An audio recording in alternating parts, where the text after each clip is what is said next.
నేను ఎప్పుడన్నా బాగా ఏడ్చాను అంటే ఎప్పుడైనా ఎందుకు ఏడ్చానో తెలుసా? బాధలు ఉన్నాయి, ఇబ్బందులు ఉన్నాయి, సమస్యలు ఉన్నాయి అని ఏడవలా.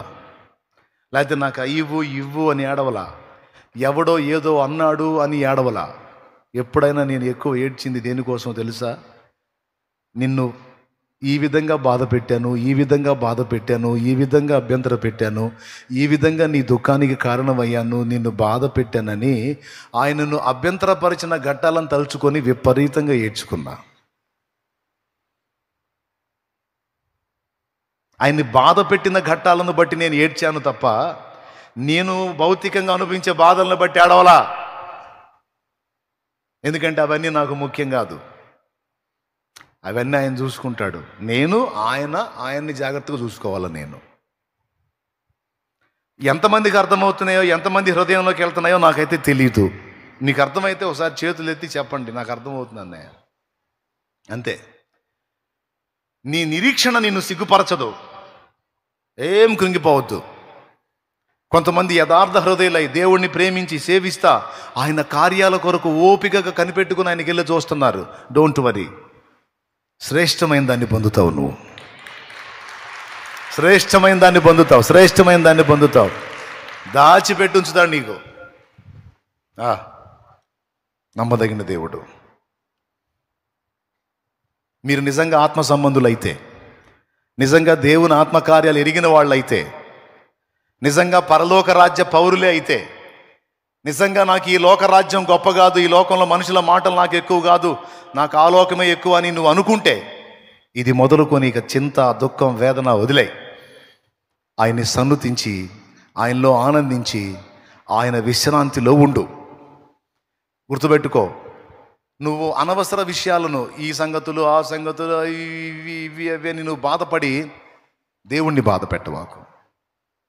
దేవుడు చెప్పాడు మర్యాదగా సంతోషంగా ఉండని. ఏమని చెప్పాడు? మర్యాదగా. ఏం అటు చెబుతున్నారు?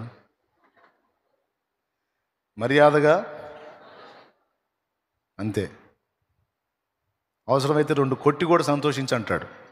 కొడితే ఆడు సంతోషిస్తాం ప్రభు అంటే, అంతే, నువ్వు సంతోషించాలి అంతే, లేకపోతే కొడతా. ఇది ఎక్కడ దౌర్జన్యం తండ్రి? సంతోషం అంటే పరిస్థితులను బట్టి మాకు రావాలి, అనవసరం, నువ్వు సంతోషించాలి అంతే. ఏంటి నేను లేనా? నేనున్నాగా, నువ్వు సంతోషంగా ఉండు అంటే అన్ని అప్పులైపోయినాయి. అరే అప్పులైతే సంతోషంగా ఉండు, నోరు మూసుకొని. మరి అప్పులు నేను చూసుకుంటాగా. ఎప్పటికి ఏది అందించాలో అది అందిస్తాను, ప్రశాంతంగా ఉండు, నన్ను నమ్ము. మనం ఆయన్ని నమ్ముతున్నాం అంటానికి గుర్తు ఏంటంటే మనం హ్యాపీగా ఉంటాం. మనం ఆయన అనుమానిస్తున్నాం అంటానికి గుర్తు ఏంటంటే దుఃఖంలో ఉంటాం. తరచుగా నువ్వు అలాగ దుఃఖాలు, వేదనలు కొనసాగించొద్దు, వదిలే. ఈ ఉపవాసాల్లో, ఈ 4వ కూటమిలో, ఈ 2వ దినమందు దేవుడు మనకు అందిస్తున్న మాట, మీరు నా రాజ్య సంబంధులు, మీ జీవితాలన్నీ నా చేతుల్లో ఉన్నాయి, కలత చెందొద్దు, శ్రేష్టమైన వాటిని మీకు అందించడానికి నేను ఎప్పుడు సిద్ధంగా ఉన్నాను అంటాడు దేవుడు. అంటున్నాడు ఆయన.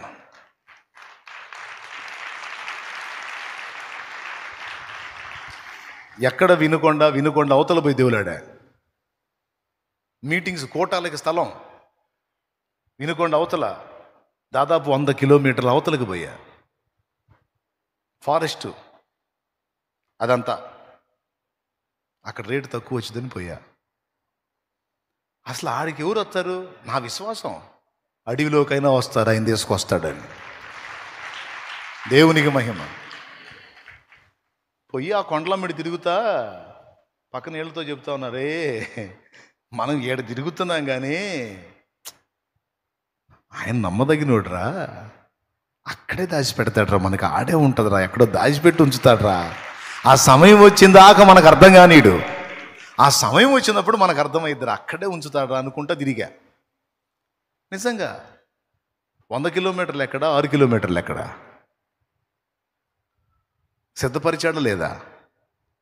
నా మాట సిగ్గుపడిందా? నా నిరీక్షణ సిగ్గుపడిందా? 6 కిలోమీటర్ల ప్రార్థన తోట, అదే 6-7 కిలోమీటర్లో మీటింగ్ రౌండ్. ఇప్పుడు మీకు ఏముందిలే అనిపించవచ్చండి, నాకు అది పెద్ద విషయం. 100 సార్లు ఆయన చెబుతా, దేవునికి స్తోత్రం. హల్లెలూయా. 1000 సార్లు అయిన చెబుతా, నాకు అది పెద్ద విషయం. మరి మీకేముందిలే ఆప్ట్రాల్ అనిపించవచ్చు మీకు, కానీ నాకు ఆప్ట్రాల్ కాదు, అది చాలా విచిత్రం. దాచిపెట్టాడా లేదా? అప్పచెప్పాడా లేదా? ఇంకా ఇస్తాడా లేదా? ఈడు అది కూడా ఇస్తాడా?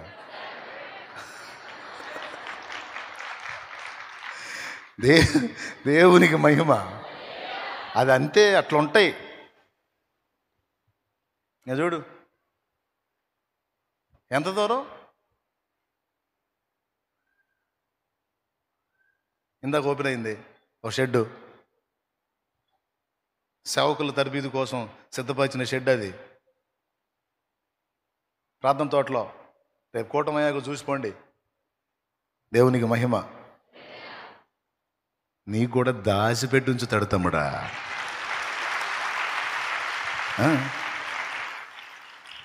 ఎంత ప్రేమ నువ్వంటే పట్టించుకున్నట్టున్నాడని వదిలేశాడు అనుకుంటున్నా. అయింది సేవకులు కొంతమందికి ఏమో నన్ను వదిలిపెట్టినట్టే ఉన్నాడు. అసలు నా బతుకు ఏం అర్థం కావట్లేదు అసలు నాకు. ఏమయ్యా, నిన్ను పిలిచి పేరు పెట్టి పిలిచి నిన్ను అభిషేకించి నిన్ను ఎంతగా సిద్ధపరిచి వాడుకోకుండా ఎవరు కూర్చోబెడతాడు. ఒక టైం ఉంటుంది, ఆగు, నీకు దండం పెడతానయ్యా అన్నదాకా, విశ్రాంతి లేదయ్యా అన్నదాకా వాడుకుంటాడు. ఆ రోజు వస్తుంది. ఈరోజు నాకు అదే పరిస్థితి అయింది. ఇటు జనాన్ని చూసి ఇటు పరిగెత్తుతున్నా. ఒకసారి ఏమో స్టార్టింగ్లోనే మోకాళ్ళు వేసి, ప్రభువా నాకు ఆత్మల నిమ్ము, లేకపోతే నా ప్రాణం తీసుకో అని ప్రార్థన చేసి, మీరు నమ్మండి నమ్మపండి, నిజంగా ఇంతే ప్రార్థన చేశా. మోకాళ్ళు వేసి నాకు ఆత్మల నిమ్ము, లేకపోతే నా ప్రాణం తీసుకో అని ప్రార్థన చేశా. సరే నీ పిచ్చి కుదిరిస్తాను ఆగురా అని ఇప్పుడు వదిలాడు. ఇప్పుడు వదిలితే ఏడికన్నా మనం దొంగోడు పోయి వచ్చినట్టు పోయి వస్తున్నాను. ఏం చేద్దాం? ఏమండి, మొన్న మీటింగ్ కట్టెలు నరుగుతూ ఉంటే వెనక నుంచి ఫోటో తీసాడు ఒకడు. ఎక్కడ తీస్తున్నా కూడా అర్థం కావట్లేడు ఫోటో. బ్యాక్ సైడ్ అండి, వాళ్ళు పిచ్చెట్టుంది. ఇప్పుడు ఏ కాడికి తప్పించుకొని పారిపోయే పరిస్థితి వచ్చింది.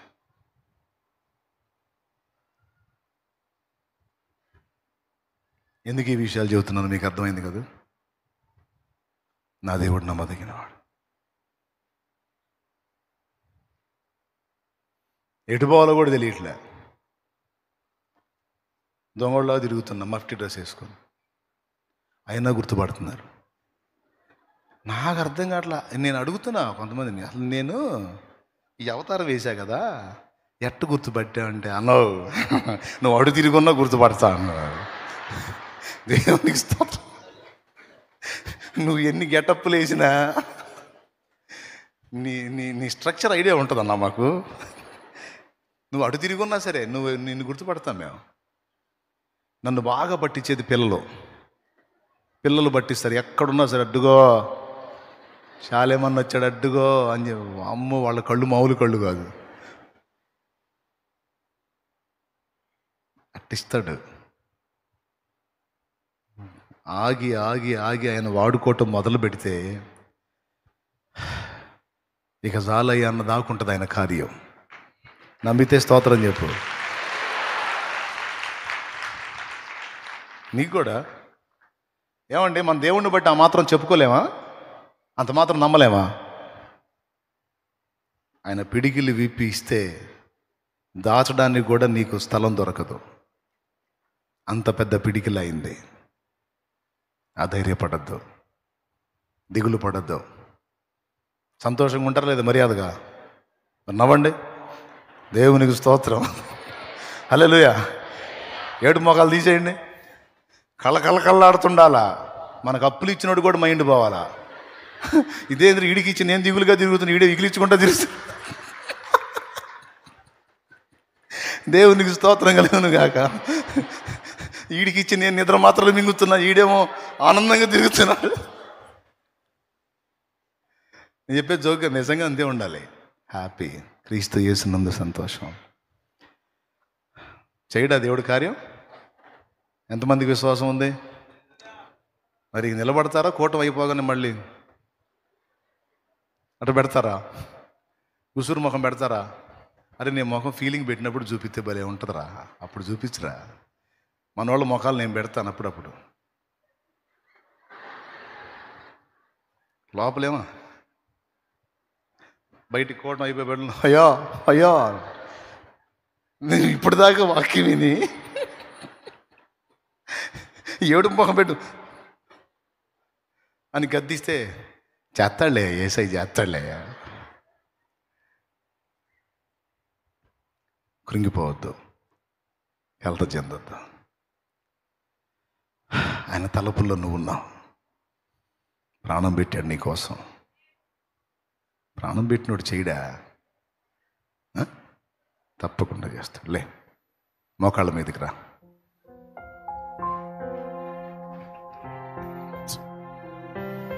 మోకాళ్ళ మీదకి రా. పరలోక రాజ్యం నీది. ఇశ్రాయేలుకి భూలోక రాజ్యం వాగ్దానం చేసిన దేవుడు మనకి పరలోక రాజ్యాన్ని వాగ్దానం చేశాడు.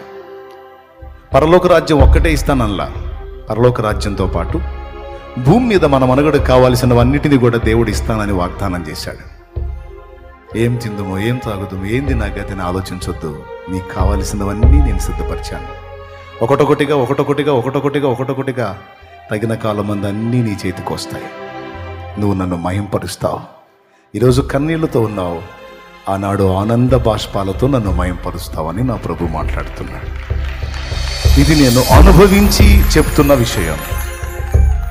ఇది నేను అనుభవపూర్వకంగా ఎరిగిన సత్యం.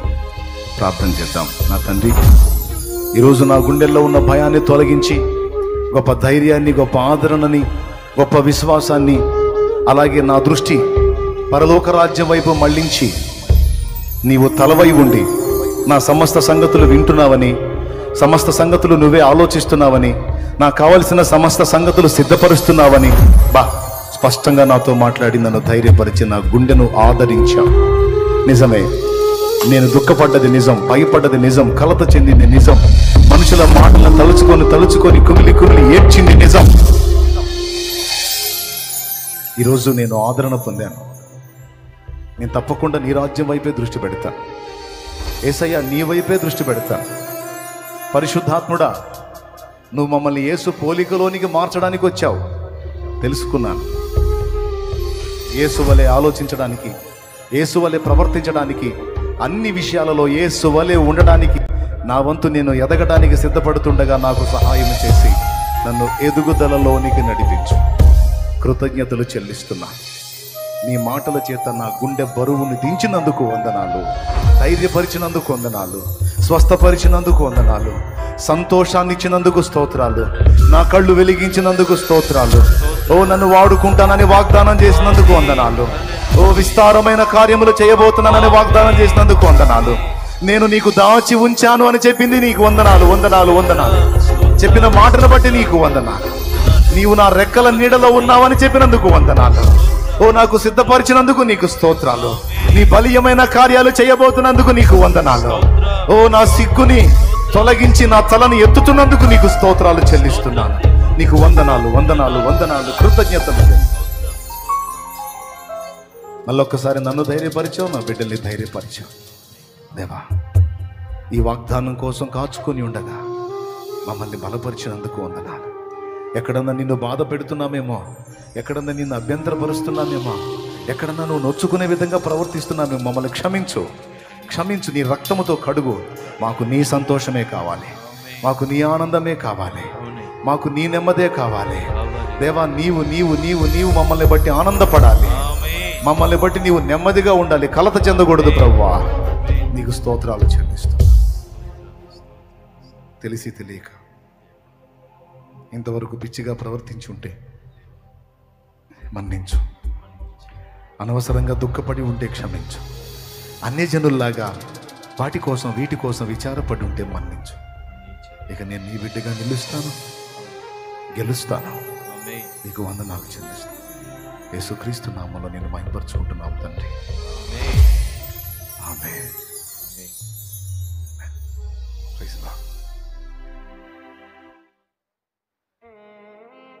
మరి ఏదో ఒక పాట పాడదాం. మరి పాడదామా? ఒట్టికి కాదు మరి, ఏదో మనోళ్ళు లైన్లోకి వస్తారు, ఒక చూపు చూడండి ఉంటే, లేకపోతే ఏం దిగులు పడవాకి ఇస్తాడులే ఏసయ్యా. కలిగి ఉన్నోళ్ళు తోడ్పాటు అందించండి, లేకపోతే బాధపడకండి. ఒకరోజు అయితే కానుకేయటానికి కూడా ఏం లేవు నా దగ్గర, అలాంటి రోజు కూడా చూసా. ఆయన తర్వాత సమృద్ధినిచ్చాడు, ఇంటి చుట్టూ ఉన్న వాళ్ళకి అప్పులు ఇచ్చేటట్టు చేశాడు. చేస్తాడు ఆయన. మనది ఏ రాజ్యం? ఈ రాజ్యమా ఆ రాజ్యమా? పరలోక రాజ్యం. పరలోక రాజ్యం అంటే ఏంది? అది దేవుని సంఘం. దేవుని రాజ్యం దేవుని సంఘంలో నెరవేరుతుంది. సో ఇక్కడి పరిస్థితులను బట్టి కలత చెందొద్దు.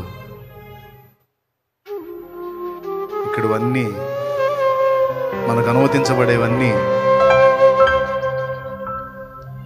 ఆయనకి తెలిసే వస్తున్నాయి.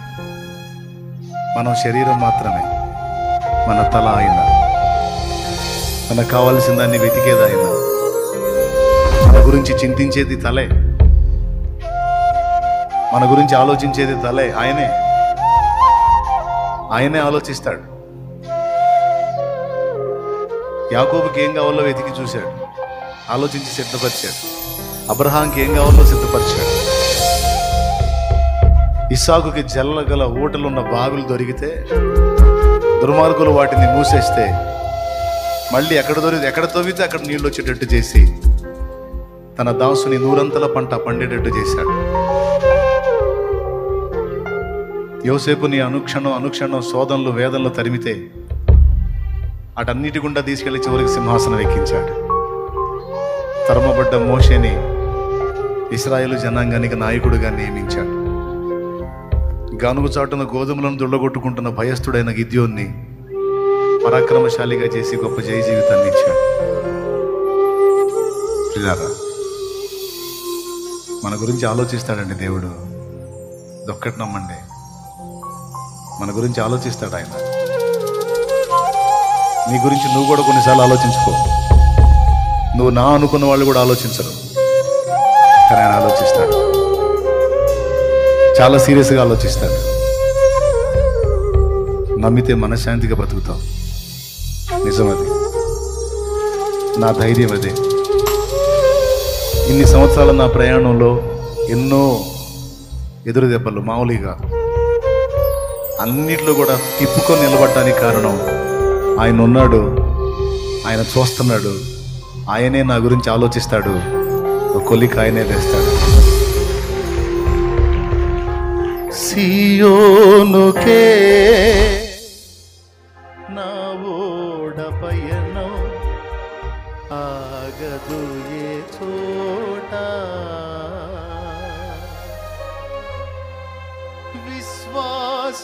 విశ్వాసముతోనే ఆరంభించితిని ఈ యాత్రను, కోదినా ఆ దేవుకే నడిపించును నా యేసయ్యా. నడిపిస్తాడా నడిపించడా? ధైర్యంగా ఉండండి, ఇంకా భయపడద్దు. ముగింపు ప్రార్థన. రేపు ఆశీర్వాద ప్రార్థన. రేపు పగటి కూటంతో ముగించబడుతుంది. ప్రేమ విందు కూడా ఉంటుంది. కొద్దిగా ఆహారం తీసుకొని సంతోషంగా బయలుదేరుదురు. కానీ పాపం బ్యాగులు తీసుకొని వచ్చేసారు దూరాల నుంచి ఫాస్టింగ్లో గడపాలని. మీ ఆసక్తిని సిగ్గుపరచండి నా దేవుడు, మీ ఆసక్తిని సిగ్గుపరచడం. ఈ దీవెన తప్పకుండా మీరు చూస్తారు. అన్ని పక్కన పెట్టి దీనంగా ఆయన పాదాల దగ్గర కాచుకుని నువ్వు చేసిన మొర్ర, నువ్వు కార్చిన కన్నీళ్లు, నువ్వు చేసిన విజ్ఞాపన నా తండ్రి వినున్నాడు. తప్పకుండా నువ్వు దేవుని కార్యాలు చూడబోతున్నావు, నువ్వు అనుభవించబోతున్నావు గొప్పగా. కార్యము చేసి ఉన్నత కృపలు నన్ను దాచినావు.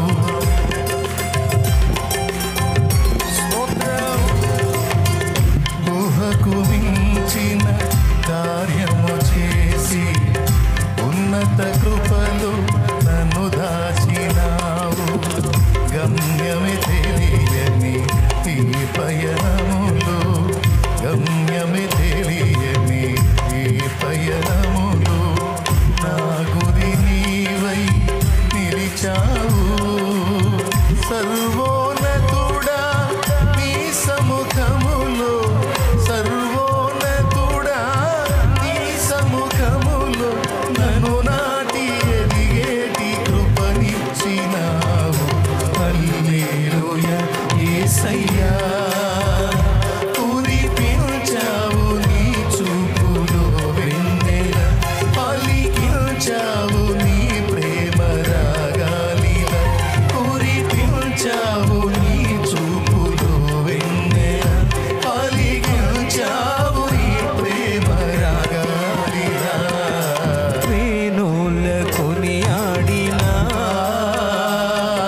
దూతలతో కలిసి మన కొరకు త్వరలోనే రాబోతున్న ప్రభువు యేసయ్యా గువ్వవలే ఎగిరి నిన్ను చేరాలి తండ్రి.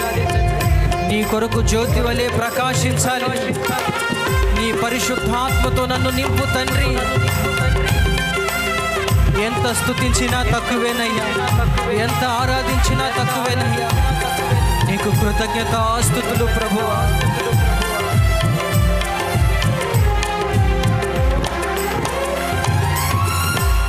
తేజోవాసుల స్వాస్థ్యములోన నన్ను చేర్చగా కోరిక కలిగి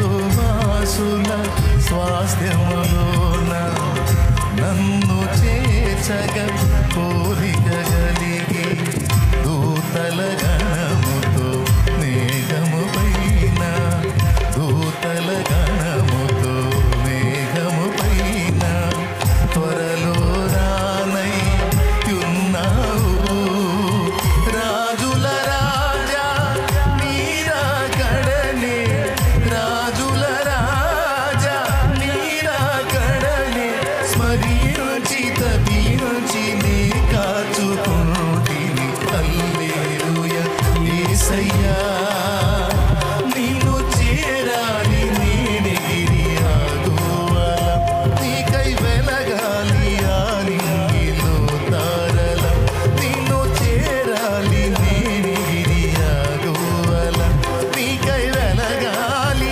ఆనింగిలో తారల నీలోన కొనియాడినా ఆశై తీరదే. నిన్నంత ఘనపరచినా నా హృదయమే నిందదే. నిన్నెంత ఘనపరచినా నా హృదయమే నిందదే. నజరేయుడా యేసయ్యా నజరేయుడా యేసయ్యా నీ స్తుతి తప్ప ఆనందమే లేదుగా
స్తుతి ఆరాధన ఆరాధన స్తుతి